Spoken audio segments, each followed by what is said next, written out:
Good morning, Malacañang Press Corps, and we're lucky to have Mr. Martin Rivera. Welcome sa regular press briefing, the presidential spokesperson, Harry Roque.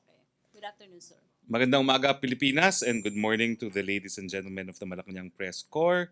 It's St. Jude's Day, so it was very difficult to enter Malacañang. I hope you had equally difficult time as I did. Pero mabuting balita muna po, nagpapasalamat tayo sa ating mga mambabatas at sa mga miyembro ng Bangsamoro Transition Council dahil natapos na po ang bicameral conference ng BBL at dahil natapos po sila ng kanilang bicameral conference, meron na pong malalagdaan na BBL ang presidente bago po ang kanyang SONA sa darating na Lunes. Another good news, Fitch Ratings maintained its BBB rating for the Philippines, meaning we have a stable outlook for long-term foreign currency issuer default rating. The report also expressed a positive outlook, stating that the country will sustain its place among the fastest-growing economies in the Asia-Pacific region as domestic demand is seen to grow by 6.8% in 2019 and 2020. In addition, national government revenue is expected to contribute to the country's GDP growth by preserving fiscal stability as government expenditure increases under the planned public investment program. GDP is seen to improve by 16.2 in 2018 and 16.7 in 2019. Foreign investor confidence, on the other hand, remains strong due to the 43.5% year-on-year growth in the first quarter of 2018, amounting to 2.2 billion US dollars. Now, magandang balita ho sa ating mga magsasaka sa pagtutulungan ng Land Bank of the Philippines, Department of Agrarian Reform, and Department of Agriculture, inilunsad ang Accessible and Sustainable Lending Program for Small Farmers o ASL Farmers Program noong nakaraang linggo. According to Land Bank, the lending program aims to increase the income of small farmers, especially the agrarian reform beneficiaries, by providing them financial assistance for their agricultural needs at a low interest rate of 6% per annum. The program, which complements the bank's existing agricultural lending programs, includes 3 lending modules, which includes lending to individual small farmers and through agri-based cooperatives or associations, lending through land bank-assisted agri-based cooperatives and associations, and lending farmers cooperatives through farmers cooperative inclusive financing program. Now, kahapon po, lininaw ko na wala pong hindi pagkakaintindihan sa panig po ng mga nagsusulong ng federalismo at sa panig ng NEDA. Ang simulan po ng usaping ito ay naganap nung huling pagtitipon ng League of Municipal Mayors sa Davao nung nakalipas na linggo.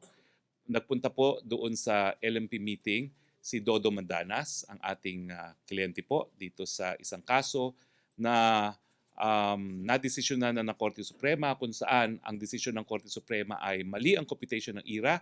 Kinakailangan hindi lang national internal revenue taxes ang kinukonsidera sa computation ng IRA, pati po lahat ng national taxes kasama na po ang customs duties na nakukuha ng gobyerno. Ine-estimate po ni Secretary Dominguez that this will be an additional 150 billion due to the era of local government units. Now, hindi naman po inaasahan na ito po yung magdadahilan para lumaki ang ating deficit dahil ang explanation po ni Governor Mandanas, who himself is an accountant, is that it is as simple as transferring money from one pocket to the other. Ang budget po natin will remain the same at 3.7 trillion.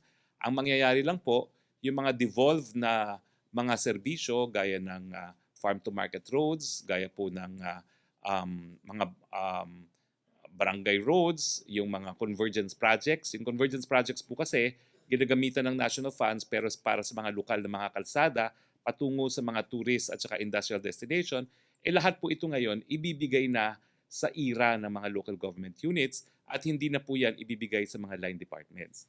Yung malaking bawas po sa budget ng DOH ngayong taon nito, 2 billion.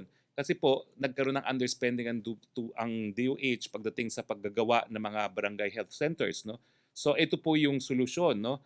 na kaya naman nagkakaroon ng underspending, hindi sapat ang equipment, hindi sapat ang personnel ng DPWH para gawin pa itong mga tagwa 1 million na barangay health centers. No? So ngayon po, from the same budget, without increasing the budget, ililipat lang po natin yan from DOH to the era of the local government units. Now, ganito rin po ang mangyayari pag nagkaroon ng federalismo. Sa draft constitution po, 50-50 na po ang era, no? 50% sa national, 50% sa lokal. Ang mangyayari po dyan, i-identify talaga natin ano yung mga nakasaad sa saligang batas na gagawin ngayon ng mga lokal na pamahalaan. At karamihan po ng implementation ng proyekto ay mapupunta na po sa lokal na pamahalaan, pero hindi po ibig sabihin na tataas ang ating budget. We will have to stick with the same budget, pero pagdating po sa alignment ng budget sa national budget, 50% of it now will go to the local government units and only 50% will go to national government. No? Ibig sabihin, 50% will go to IRA. So kinakailangan gumawa ng budget ang mga regional governments, no? At yung 50% naman ang magiging budget ng national government for activities which are expressly identified in the proposed federal constitution itself. So nagkaroon lang po ng linawan talaga kasi nung nagkaroon po kami ng cabinet meeting and I was discussing the ruling in the case of Mandanas versus Executive Secretary, ang naging opinion initially rin po ni Secretary Jokno is it may lead to a bigger deficit. And unfortunately, I'm not an accountant, so I was not able to explain in the cabinet meeting na no, we will go with the same budget, but we will realign it so that the share of or the expenses, the budget intended for devolved activities will now be given to the LGUs in the form of their IRAs. Okay? Increase IRAs. So kaya wala pong expected deficit at dahil wala pong expected deficit, wala pong expected downgrade as far as our credit rating is concerned. Questions now? MPC question, Maricela Lili, TV5. Microphone Ace, please. Hi, sir. Good morning. Sir, just to follow up on BBL, you said earlier that the president will sign the BBL before SONA. Does it mean in the morning of SONA or tomorrow, days before SONA? I'm not sure when, but the president, as of last night, was in Davao. I was with him. So anytime now, he can actually sign. As soon as we receive the consolidated version of the proposed Republic Act, the president can sign. So does it mean that the president will also discuss BBL on the SONA? I think so. I think that's a fair expectation. Sir, ano po yung mga last-minute preparation of the president? Well, as I said, there will be a rehearsal on Sunday here in Malacañang. Will there be a meeting between Direct Joyce Bernal and the president? I expect that to Different happen in the rehearsal on Sunday. Meron po ba siyang bilin or advice na gusto niyang mangyari during the SONA, especially on the production side? Wala naman po. We leave that to Ms. Joyce Bernal. But I think she has spoken on this matter. She wants to portray the president as the father of the nation. Follow up, Federalism, BBL. Joseph Morong, Sir, Jemmy 7. Don't they have to ratify that first, no? Yung Bangsamoro, they're calling it Bangsamoro Organic Law Yes, now. yes. So, ratify in the morning, sign right before the SONA. Yes. Can that happen? Well, that will have to be the procedure, no? Because both houses will meet separately to open the third regular session of the 17th Congress, no? And the ratification will happen there. Sir, any expected legislative agenda that the president will be pushing on SONA? For example, the priority bills. Nakalusot na yung kanyang BBL, Federalism probably? Well, definitely federalism will be there. There's rice tariffication, which is also an administration day with bill which has not seen the light of day. But anyway, we will give you a primer, no, before the BBL itself, Okay muna, sir. before the State of the Nation address itself on the list of legislative agenda, no, to be submitted by the executive to Congress. Ace Romero, Philippine Star. Secretary sa process lang. So after ma-ratify, i-enroll pa kasi yung bill sa Malacañang. Pwede ba yun ganun kabilis? I think so. Pwede po. Pwede naman. So, Kasi certified urgent naman siya eh. so urgent. So it's Mm-mm. possible na Monday or Friday? It's possible that it will be on Monday. Monday na. lang. Monday. Okay, I think that's a target anyway. Thank you, Secretary. Follow-up, Christina Vendano, Inquirer. Sir, si Senator Drilon said there's no need naman na to push for yung federalism because the BBL itself showed na it can empower yung regions, and federalism advocates, di ba, want na ma-develop yung regions.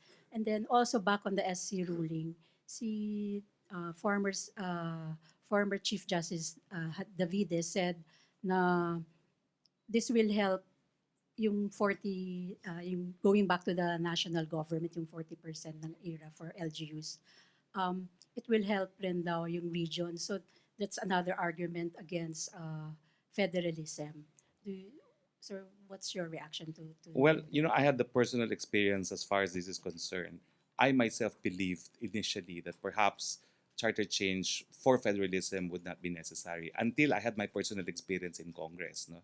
I had two bills. No? One was called BRAVE, Budget Reform for Village Empowerment, giving the local government units development funds, 1 billion per province, 500 per city, 300 per municipality, 3 to 5 million for every barangay. It does not stand a chance in Congress for as long as we are a unilateral form of government with Congress providing for the annual budget. I do not know how to explain it very well, but the reality is for as long as in the Constitution, the power of the purse, over 60% of the budget remains with Congress, there cannot be any initiatives that would lead to empowerment of local government units. There really is a need to change the Constitution itself to make this point and to make this an institutional change. My bill was received not just with skepticism, it was received with so much anger on the part of particularly the veteran congressmen, because to them, it's just unthinkable that the national government will not have a say on how to spend the national budget. No? Many of them will still say that only congressmen know what their constituents need. And we know better. Because look at that. Last year, DOH was not able to spend 2 billion in barangay health centers because of lack of capacity. No? Samantalang yung mga tagwa 1 million na yan, kaya na yan ibigay sa mga lokal na pamahalaan. So yun po yung mensahe ng federalismo talaga. And I've seen it up close and personal na talagang unless you effect the change through a change in the Constitution itself, the national government, the congressmen will not allow the empowerment of local government units. So it's not so it's institutional change, not yung through legislation. It can't be achieved through legislation. I can tell you that. Okay. Follow-up. In fact, we don't know how Congress will react to the ruling in Mandanas versus Executive Secretary, because that effectively limits the power of Congress now to identify projects. It's all about project identification as far as the national government is concerned. Dexter Ganibe. Sir, follow-up lang. Sa issue ng federalism, ano po ang reaksyon ng Malacañang doon sa binabanggit ni dating Chief Justice Davide na ang pagsusulong ng federalismo ay para mapaigsi lang ang termino ni Vice President Robredo dahil kasabay siya ng Pangulo na bababa sa 2019 kapag magkaroon ng transition government? Wala pong katuturan yan. Kasi malinaw naman po na hindi namin talaga hindi binibigyan masyado ng palasyo ng pansin naman yung karera ni Vice President. Bahala naman si Vice President sa karera niya.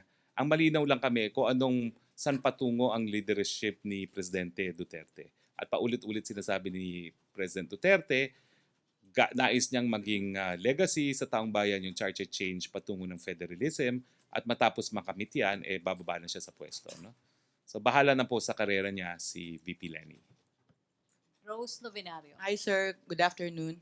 Sir, ano po yung Yes, ma'am. reaksyon ng Malacañang dun sa nagiging tungtungan ng iba't ibang grupo, oposisyon at makakaliwa, yung anti-chacha and anti-federalism, dun po sa kilusang isinusulong nila yung House Duterte? Well, sa amin po, we are dealing with the challenge squarely.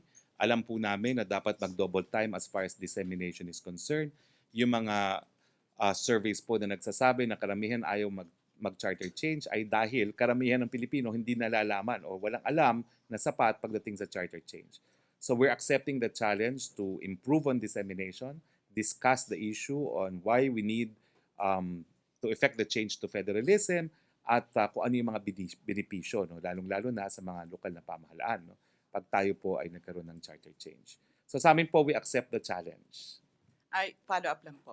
Sir, yung mga pahayag ni Speaker Alvarez tungkol po dun sa NOEL scenario, tingin niyo po nagfu-fuel ito para lalong mag-init yung mga anti-chacha, anti-federalism movement po na medyo kumakalat na po sa buong bansa? Ito po na pag-usapan talaga namin ni Presidente. I will quote the President. I will not have any hand in that.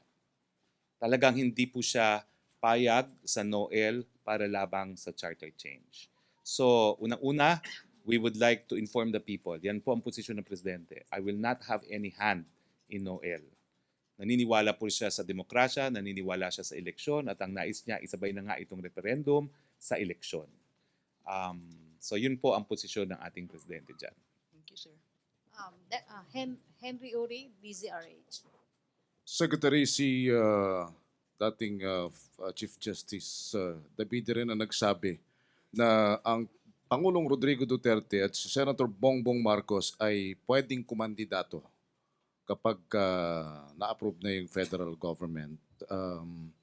Anong pahayag dito ng Malacañang? Gagawin ba ito ng Pangulo? Lalo kung isusulong ng mga supporter niya na kumandidato ulit sila ni Bongbong Marcos? Kung gusto po ni Presidenteng manatili sa posisyon, hindi na niya sana hiningi sa Consultative Committee na maglagay ng transitory provision na ang transition leader dapat ihalal. It would have been easy for him to stay in office simply by hanging on to the office because the original transitory provision provided that he will be the transition leader. Wala naman pong saysay na siya na humingi na gawin ng halal na opisyal ang transition leader kung gusto lang niya kumapit sa pwesto.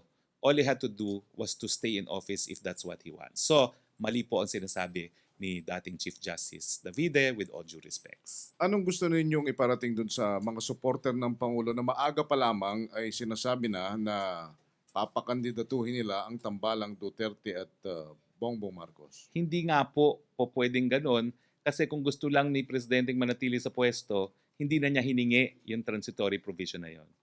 Ang totoo po, sapat na kay Presidente na maging legacy ang federalismo, nagawa na niya ang lahat ng nais niyang gawin kung magkakaroon po tayo ng charter change patungo sa federalismo. So kalimutan na ng mga supporter ng Pangulo yung ganong bagay? Hindi po mangyayari yan na hiningi niya na gawing halal na posisyon ng transition leader tapos siya pa ngayon ay kakandidato muli para maging transition leader. It will not simply make sense. Thank you. Okay. Other issue? Pia Gutierrez, ABS-CBN. Hi, sir. Sir, may I get your comment on reports that the Philippines could breach U.S. sanctions if it proceeds with the purchase of grenade launchers from blacklisted Russian firm Rosoboron Export? Let me state the official position. We will study the matter. But as a professor of international law and constitutional law, I do not know how they can enforce a U.S. domestic legislation on a sovereign state, on a transaction that will not occur in U.S. soil. So this is an example po of what is known as transnational legislation, extraterritorial legislation. At hindi ko po talaga alam kung ano magiging legal na basihan para masakop tayo sa pagbabawal ng batas na ito. Unang-una, bilang isang soberenyang bansa, in the exercise of a function of national defense, we have absolute immunity as a sovereign state. Number two, I do not know how U.S. law could be applicable to a transaction that will be done outside of the United States. The sale will be most likely in Russia, the goods are in Russia, and the delivery in the Philippines. So what is the relevance of U.S. laws? Hindi naman po pwede na U.S. laws have the effect of super laws applicable to anyone even outside of their jurisdiction. Lalong-lalo na po kung ang isang partido ay isang sovereign state. Pero sir, is the government concerned at least that the transaction will affect US-Philippine alliance? The Philippines is a sovereign state. We have immunity and we are free to enter into contracts as we please, and we are not bound by any domestic law, particularly where the transaction will not occur in US soil. Sir, as far as the palace is concerned, the 400 million deal is still a go? Well, Tuloy I pa rin. do not know if it is a go. The official stand is we will study the matter, but offhand, I'm giving the legal position of the palace that we do not see how we are bound by a U.S. extraterritorial piece of legislation. Thank you, sir. Questions, MPC? No more? No more questions? Good Thursday then, if there are no more questions. MPC? Joseph. Joseph Morong, no? MPC, pwede ba daw magtanong? Joseph Morong. Yes, Joseph. Question. Okay, Henry. Henry. Secretary, we just want to know why Mr. Nivera, our favorite singer, is here. Because afterwards, he will ask you questions, I suppose, about me. So we will turn the tables after this press briefing, and you will be the subjects. Can we ask him what can he say about President Duterte, Mr. Martin Nivera? Do you have any words for the He's president? the best singing president of all the presidents. Thank you. Si Joseph Joseph So yung Morong sa ano muna, lang, Joseph. China loans lang. China loans, no? There's one perfected loan agreement with China, the Chico Dam Yes. project, no? Pero unusual ba, sir, na yung loan agreement terms ay confidential? Because I think it is. I do not know if it's confidential, no? Because I do not know if it's confidential. Number one, it will have to be included in the national budget. So nothing is confidential when it has to be included in the national budget. No? Now, the terms and reference, I don't think will be kept from the public. I will find out, and if need be, I will be the one to release it because I don't, I argued once in a court case against confidentiality on the North Rail contract. No? Mhm. So I do not know if we will have the same confidentiality. I think the terms and conditions will be released in due course, especially since it has to be in the budget. So as a matter of principle, dapat sir hindi. I do not know if we have that policy, or this is the first time I'm hearing that it's confidential, because I know what interest rate is applicable there. I know what the terms are. I just have to be sure. So let me check and let me be the one to divulge if that's all that you want to know. And the palace is willing to divulge I don't see any reason why we should withhold. because the DOF is saying it is confidential. It's my first time to hear that. I will check with them. All right, sir. Thank you. Christina Vendano. Sir, back dun sa Noel. So what was the circumstance that the president told you na he was against yung no election? You said you were talking to him. I told him. You asked him Yeah, I told him that House leadership might push for Noel to facilitate charter change. And he says, I will not have any hand in that. What's your take on it? Okay. So yung People's Initiative, what do you think about that? Kasi that's one of the things that will... Pero that kung the People's House, Initiative kasi yan, siguro yan yung sagot din ng liderato ng Kamara doon sa posisyon ni Presidente na he will not have any hand in it. Eh kapag People's Initiative na yan, ano pa magagawa mo kung nanggaling na yan sa taong bayan? Di ba? So he will allow it. Eh, People's Initiative nga. That's the nature of People's Initiative. Pero the president is not, parang asking Alvarez, Speaker Alvarez, not to, what's this? Let's put it this way. He has asked the consultative committee to include a provision that would ensure that he will not benefit from charter change. He would like to see all his allies do the same thing, not to benefit from charter change. Leading by way of example. Okay. Thank you, sir. Okay. MP questions? No more?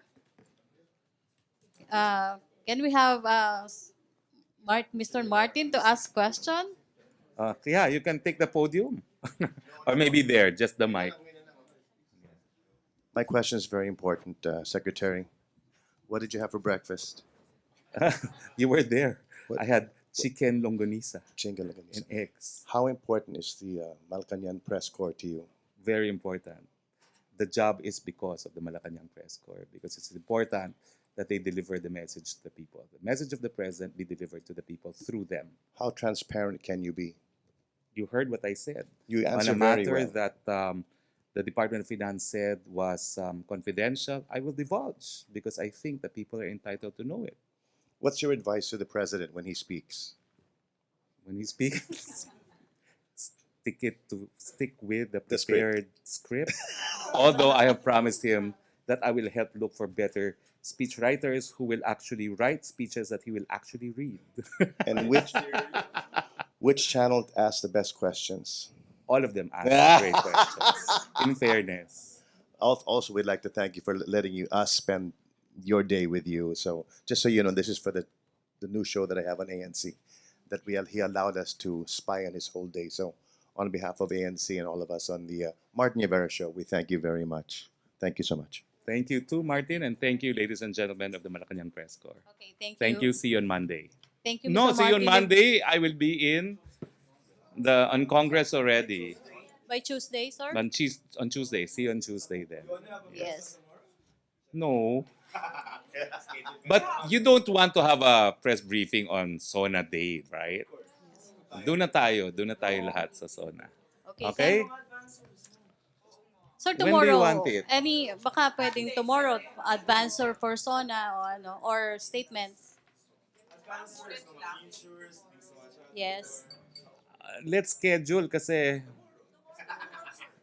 I want it after the rehearsal. I won't divulge what the speech will be.